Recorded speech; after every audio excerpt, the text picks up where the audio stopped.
Forever in the headlines, Manchester United. A peculiar case, a peculiar story of the mighty behemoth that ruled English football, that makes so much money, that have so many fans that just endure pain for a long, long time.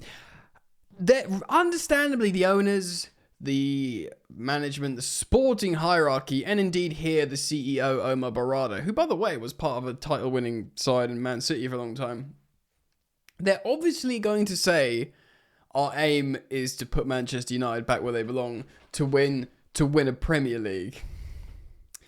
It almost sounds, we are through the looking glass now, people, because it almost sounds comical from what we've been watching the last few years.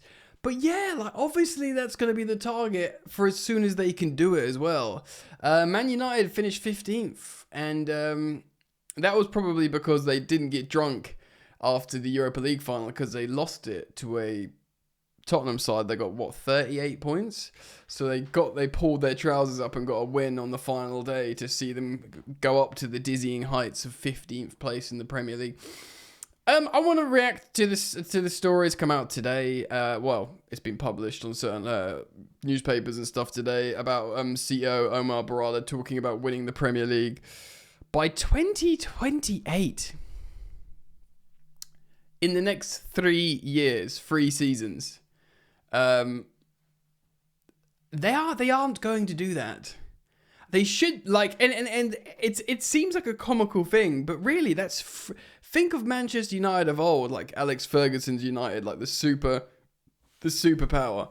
For them to, like, if they saw Man United now and they thought, what, you're giving yourself a 3-year window to try and win the league. I don't care what your position is. You win the league next season if you haven't this season. That's what Ferguson's United would do. And in fact, we are so far from that we're actually coming from this the other direction saying, well, it's far too ambitious. But it was ambitious years ago. Like, they've got to circle a year one day. So they just say, in the next 10 years, we'll challenge for a Premier League. I kind of like, I'm in both. I can't make a decision.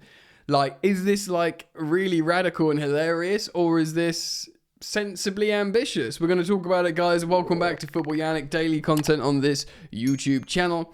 We're doing pretty well with subscribers. Very thankful for that. Over 18,000, which is really great. So thank you so much for your continued support here on the channel. Loving it, loving the vibes. Everyone is welcome, of course. So I suppose it's road to 19,000, and then we will say road to 20,000 there. So thank you for liking and subscribing.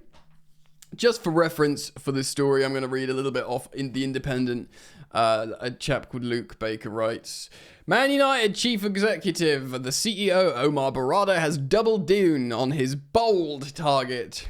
Because remember, it got leaked from an internal meeting of their targets, but now he's doubled down, saying the club will win. We're not aiming to win the Premier League. The club will win the Premier League title by 2028. Bro, who's going to tell him? Like, look, as much as I've enjoyed laughing at Man United for the last decade plus, as, you know, someone who's just growing up, all I knew was them winning, I would genuinely, and I'm a hand on heart, I would genuinely welcome Manchester United winning a Premier League, say, not over the likes of anyone, but the likes of a few. Over the likes of Tottenham, Arsenal, Millwall, Leeds.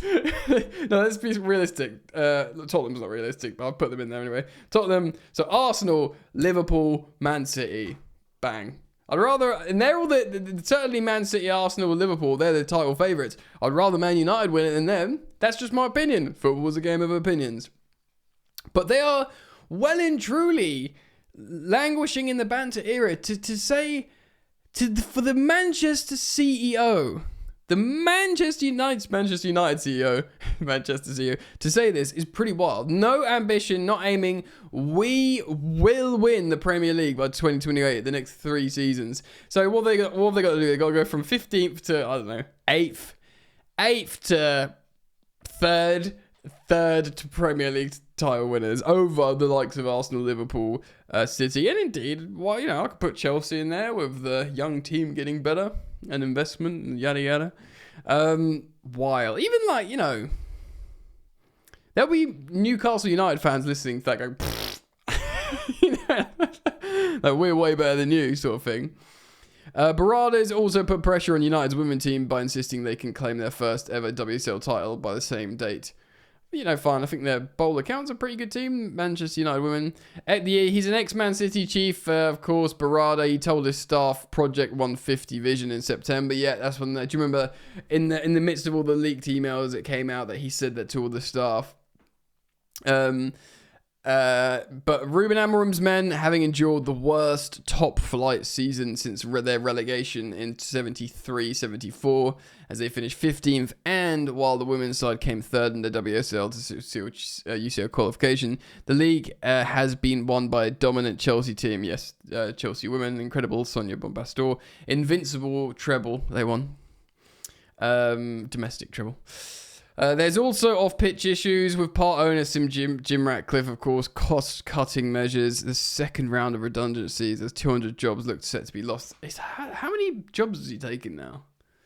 Hundreds. It's literally hundreds of jobs. Wild. 2028 marks 150 years since the club was founded at Newton Heath in 1878, hence the target. Oh, nice little bit of narrative there. But Barada insists the double title success is realistic. In an interview with United We Stand fanzine published on Wednesday, she said... That's a spelling mistake. He said, I imagine it's going to be. It's establishing a series of targets within a time frame so we can focus our energies on the goal. Look, yeah, I'll speak about it in just a second. Can we win the Premier League by 2028? Of course! We've just finished 15th and that seems an impossible task, but why not aim for it? Why not do everything in our power? I firmly believe we can do it. We have 2 or 3 summer windows to build and start competing to win the Premier League. No freaking what? First of all, yeah. This is not helpful for Ruben Amorim, who is drowning. He's drowning. The last thing he needs is you going, win the Premier League now. Dude is sweating. We knew by bringing Ruben in mid-season that it was going to be even more difficult for the team to perform. True, and seemingly it was. Excuse me. I don't want to completely absolve the manager and the underperformance. I think he's probably quite a good young manager. Obviously, he did very well in Liga NOS, the first division of the Portuguese football. He didn't just go into a good Sporting and make them good. And continue winning. He sort of elevated them to a winning status again. So he did good work there, of course.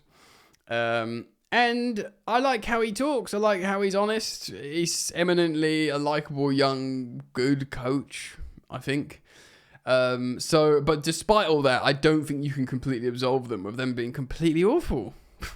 He's the manager, I'm not saying they should have sacked him because I think it's such an unmanageable situation, so it would be unfair to just blame him, but I certainly think you should shoulder some of the blame. I'm not suggesting he's not, but there's this idea that he's this totally innocent party in all this, which I don't quite buy. We've had a very clear roadmap, says Omar Barada. Get Ruben, start on the 1st of July 2025. We wouldn't have been able to have all the knowledge right. He's saying if he started later, and that's what I feel about the 7 or 8 months we've had in the Premier League. We suffered, and the team has suffered, but it's really going to help us in the future. I couldn't have said we were going to finish 15th. No, you probably would have... would they have carried on with Ten Hag? They wouldn't have. I think when something's not working, you just need to rip the Band-Aid off ASAP, surely. That was never the goal. I think we probably underestimated the time that would be required for the team to adjust to the system. But we don't regret our decision because I'm convinced that we'll see it pay off next season. Again, no pressure, Big Rubes, man. They've got your back. Well, they've got your back, but they're insisting your back carries the weight of the biggest... one of the top 3 biggest clubs in world football. And,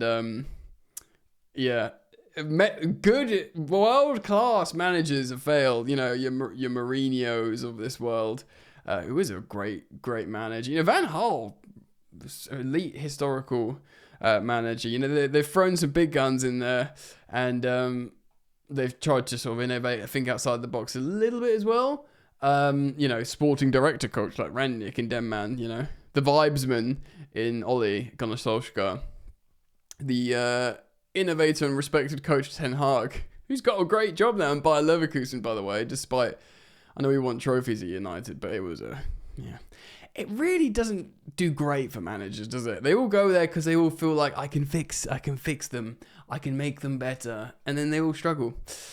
Look, sensational statement, really, from the Manchester United CEO. I mean, the headline here on The Independent is saying the club will win the Premier League by 2028, which for me is just crazy. But I want to put out to you guys, what do you think the realistic target should be for Manchester United? What should they go for?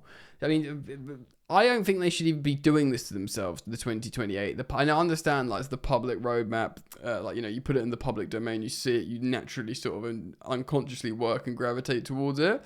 That's great in theory, but I don't know. I'm not sure because of the banter era that they find themselves in. I think it's detrimental more than anything else. They've literally got to try and go top 8, haven't they?